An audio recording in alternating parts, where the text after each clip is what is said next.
Okay, for my screencast-o-matic object sitting in my studio, my office upstairs, I have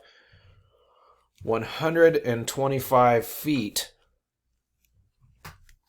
of Ethernet cable. And I don't think I can fit it all in the same screen here, but you can see I just have this sitting next to me on the floor. And the reason I have that, it's actually revolutionary, because in my house, my office is about the farthest distance from the Wi-Fi router of any place in the house, and I run a podcast professionally out of my office, and I just got tired of waiting on Wi-Fi, so I ordered on Amazon relatively cheaply some very high quality Ethernet cable. I've got Google Fiber at home, but it involves me having to string a cord through the entire length of my house downstairs, looping through the